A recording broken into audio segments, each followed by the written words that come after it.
Ikan cupang atau beta SP merupakan ikan air tawar dari genus beta dengan famili Ostronemidae yang berhabitat asal di beberapa negara di Asia Tenggara seperti Indonesia, Singapura, Malaysia, Thailand, dan juga Vietnam. Nah, ikan cupang ini dibagi menjadi 3 golongan. Yang pertama ada ikan cupang hias, ikan cupang aduan, dan yang terakhir ada ikan cupang liar. Untuk ikan cupang hias sendiri dibagi lagi menjadi beberapa jenis seperti half moon, crown tail, double tail, plakat half moon, dan juga giant.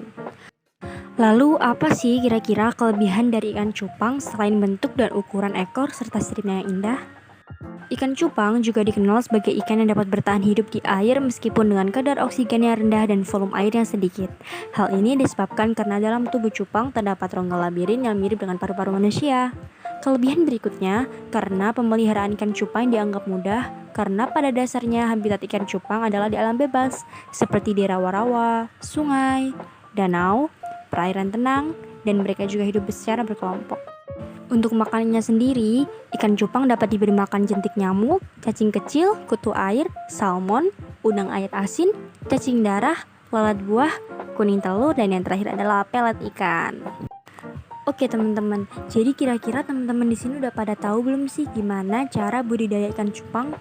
Jadi di tahap awal kita harus bisa memilih indukan yang bagus.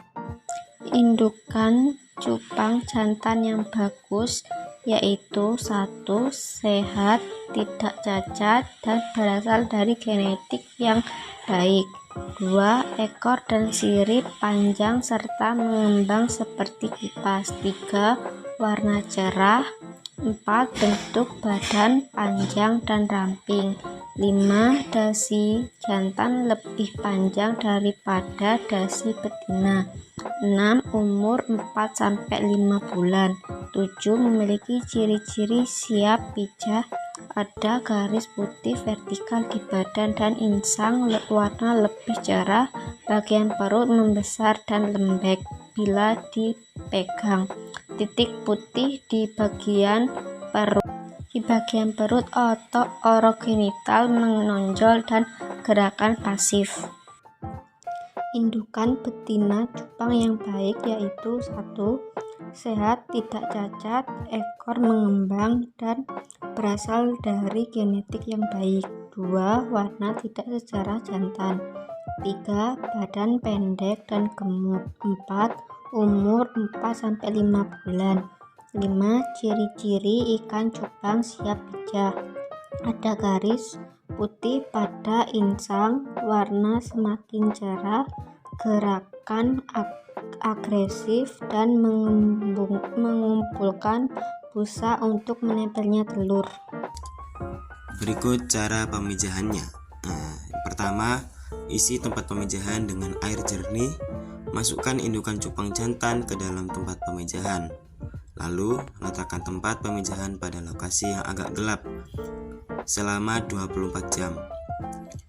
Yang kemudian, masukkan indukan cupang betina ke tempat pemijahan bersama indukan cupang jantan. Letakkan kembali tempat pemijahan pada lokasi yang agak gelap dan biarkan selama 24 jam. Lalu Anda bisa memeriksa apakah sudah ada telur pada tempat pemijahan yang berupa gelembung-gelembung atau buih-buih yang menyatu di permukaan air.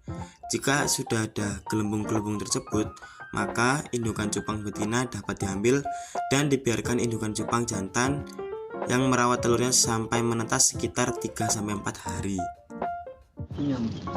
Bismillahirrahmanirrahim. Merawat burayak cupang bukanlah perkara mudah. Masalah seperti kematian burayak menjadi salah satu masalah yang sering terjadi minggu pertama hingga minggu kedua dalam masa-masa rawan bagi burayak. Setelah melewatinya, biasanya tingkat kematian juga akan menurun. Namun bagaimana cara menanggulangi tingkat kematian burayak yang tinggi tersebut? Yaitu pertama, dengan selama proses pemijahan, pemberian pakan jangan berlebihan. Berikan pakan secukupnya saja dan jangan sampai ada pakan yang tersisa. Lakukan penyifonan secara berkala dan hati-hati menggunakan selang aerasi untuk membuang kotoran induk. Setelah itu tambahkan air baru yang sudah diendapkan sebelumnya. Pemindahan burayak ke wadah yang lebih besar dapat dilakukan ketika kuning telur pada burayak sudah habis dan burayak sudah berenang normal. Biasanya kuning telur sudah habis pada hari keempat dan burayak dapat dipindah ke wadah yang lebih besar atau kolam semen jika ada. Tujuan pemindahan burayak tersebut adalah meminimalkan resiko burayak tertular penyakit dan parasit dari burayak yang terinfeksi. Selain itu, agar bangkai burayak yang membusuk tidak mencemari mengganggu pertumbuhan burayak yang masih sehat. Beri pakan cukup dengan kutu air saja sampai burayak berumur 2 minggu. Setelah itu dapat ditambahkan dengan pakan berupa cacing sutra. Ganti air secara rutin setiap 3-4 hari. Jika burayak sudah memiliki ukuran bentuk yang baik, perlu dilakukan penyifonan guna membuang kotoran yang mengendap di dasar dan tambahkan air secukupnya.